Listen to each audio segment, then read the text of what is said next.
Bonjour à tous et à toutes et bienvenue sur ma chaîne. Je vais vous demander de vous abonner, liker, partager parce que c'est très difficile de me retrouver avec le Shadowban. Merci les amis.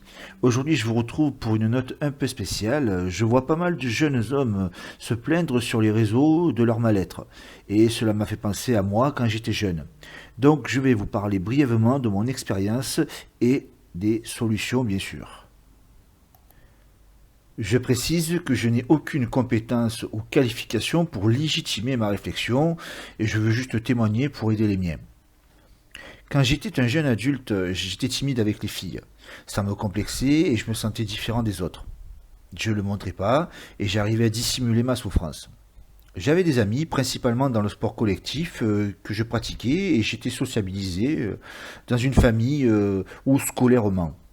J'ai eu quelques flirts d'adolescents avec des filles du lycée, et finalement, en cherchant bien, j'ai trouvé le grand amour avec une relation longue de plusieurs années. Mais comme j'étais jeune, j'étais plutôt immature, et la relation s'est terminée douloureusement pour moi. Pour faire simple, quand j'avais une compagne, je supportais très mal la rupture, et je mettais des années à m'en remettre. Puis j'ai retrouvé une compagne, et j'ai recommencé le cycle amour-douleur. J'étais vraiment mal pendant longtemps. J'avais même songé que je n'étais pas normal. Ma nature optimiste m'a guidé sur la voie de mes propres recherches concernant ce mal-être qui me gâchait la vie. Et j'en viens au livre que je vais vous présenter aujourd'hui.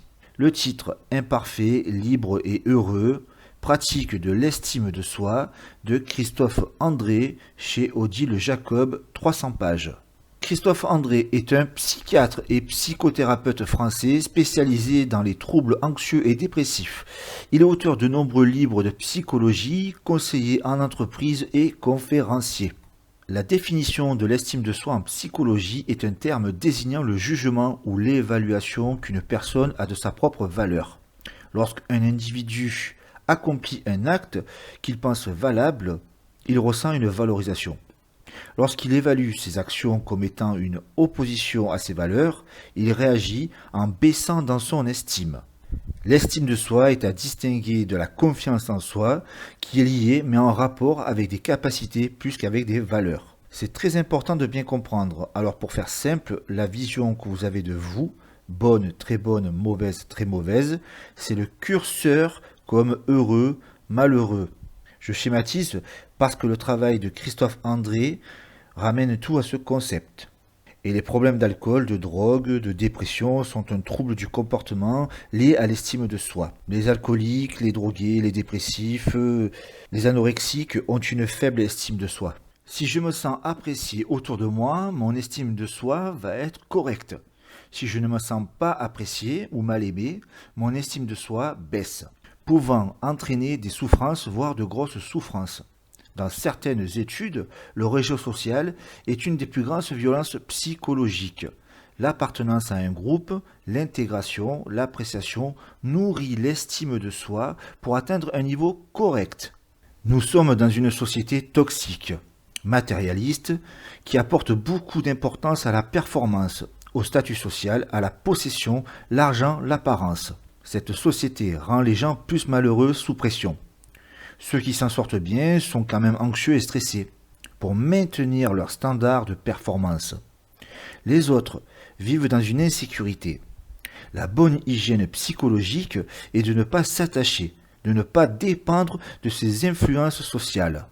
L'estime de soi pourrait être comparée à l'intelligence. L'apparence physique et le narcissisme en composent une part importante. Est-ce que je me sens beau et intelligent ou l'inverse? Une trop grande évaluation peut entraîner une pathologie. Aujourd'hui, on peut être refusé à un entretien d'embauche à cause de son physique, ce qui fragilise les gens obsédés par l'apparence. L'estime de soi stable est un dosage correct de votre miroir intérieur, sans mégalomanie ni arrogance. Les échecs qui vous poussent à vous replier sur vous-même ou une estime de soi déraisonnablement basse sont un signe d'estime de soi instable. Bien sûr, votre passé est à prendre en compte comme un chantier. Plus il y a de réparations, plus ça sera long et plus vous vous sentirez anéanti par le rejet social. Maintenant, qu'est-ce qu'on fait? Tout d'abord, vous avez le droit de souffrir, de ne pas être bien, c'est normal. Vous n'êtes pas une machine et vos sentiments ne sont pas comparables aux publicités, clips à la mode, mannequins de la télévision ou la photo de Facebook sélectionnée par un poseur. Une chose importante, avoir de l'auto-bienveillance envers soi. Même quand on échoue, vous devez être votre meilleur ami. Quand vous allez mal, vous devez vous parler à vous-même, en vous rassurant. Du style « calme-toi, respire calmement, ça va passer ». Vous ne devez pas vous infliger plus de souffrance que nécessaire. Vous ne devez pas vous punir en rajoutant, mais en vous consolant. Une chose très importante que j'applique et qui marche vraiment. Quand vous n'êtes pas bien, pensez à ce que vous diriez à un ami pour le réconforter ou trouver une piste pour résoudre ses problèmes. Un exemple, votre ami vous explique qu'il ne travaille pas et qu'il déprime. Qu'est-ce que vous lui conseillerez? De ne pas rester à la maison, de demander de l'aide, de faire une formation, tout ce que vous voudrez, quoi. Bien souvent, on est meilleur conseiller pour les autres qu'à soi-même. Ça, c'est un très bon exercice. Si vous pouvez, je vous conseille de demander de l'aide à une personne de confiance, mais quelqu'un qui ne vous connaît pas trop. Demandez l'avis des plus âgés, par exemple, un tuteur qui a de l'expérience, un père de famille qui travaille, c'est bien ça. Ne prenez pas un mauvais tuteur.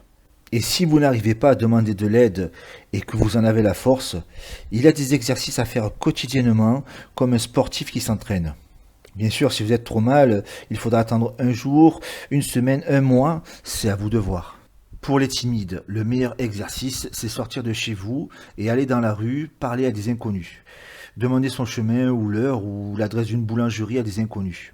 Naturellement, dans la journée, sans passer pour un fou, vous allez parler un court instant avec des gens que vous ne verrez plus jamais.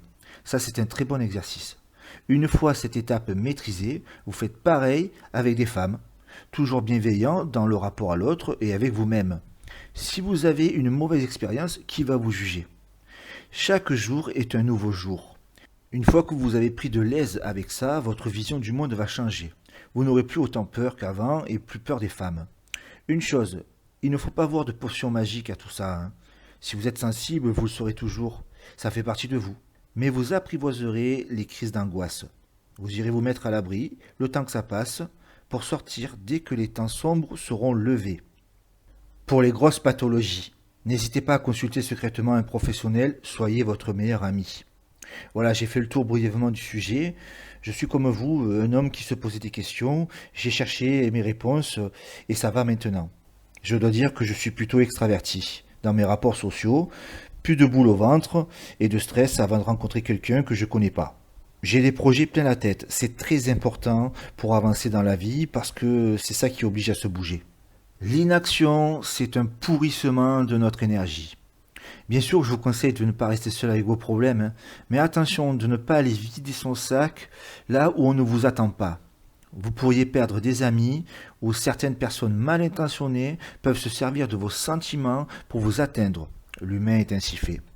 Vous pouvez acheter le livre de Christophe André d'occasion, il coûte une misère, ou en cherchant un peu, il est disponible sur Internet.